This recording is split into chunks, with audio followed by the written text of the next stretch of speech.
Good morning, students. After discussion of viscous force, now the next topic is that I'm going to start, that is terminal velocity.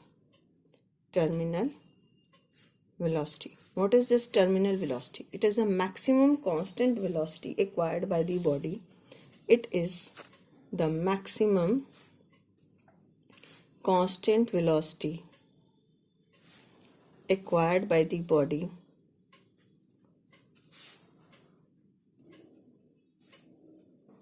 when it falls freely through a viscous medium.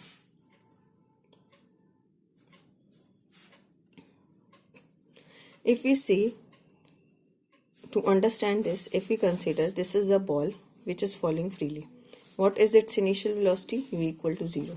When it falls downwards, its velocity increases. Why its velocity increases? Due to gravitational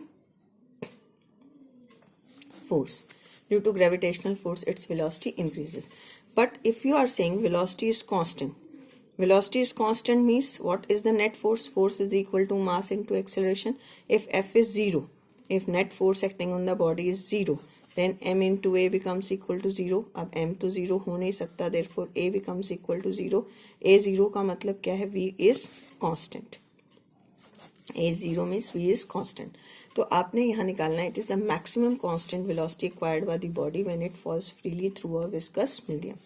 To find the expression for this, let us suppose this is a viscous medium present here, and or you can say some liquid is present here. This is a spherical body which is entering into it. How many forces are acting on it? Its weight is acting downward. Now there is one more force that is called as buoyant force which act in upward direction. ये आपने पढ़ा हुआ है 9th class में. What is buoyant force? This is equal to weight of liquid displaced. And the second is viscous force. So when this body is moving with the constant velocity, that velocity is called as terminal velocity Vt. For constant velocity, net force on the body must be equal to 0. Net force कितना होना चाहिए body पे? Net force on body must be equal to 0. और तब ये कब होगा? When total upward force must be equal to, this means total upward force must be equal to total downward force. तो upward force क्या है यहाँ पर? Here upward force is Fb plus Fv. Buoyant force plus viscous force is equal to mg. Students, यहाँ हम मान के चलेंगे rho be the density of the body which is falling. Rho is the density of body and sigma is the density of liquid. Density of liquid or the viscous medium through which it is falling.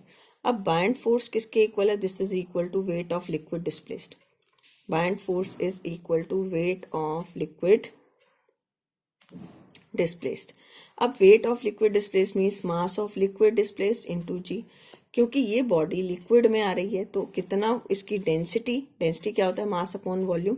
तो इसकी density हो जाएगी sigma और volume क्या रहेगा? Same as that of body, sigma into 4/3 pi R cube into G. So this is a buoyant force. Now what is the viscous force? This is 6 pi eta into r into Vt. What is Vt? It is the terminal velocity. Now what is mg?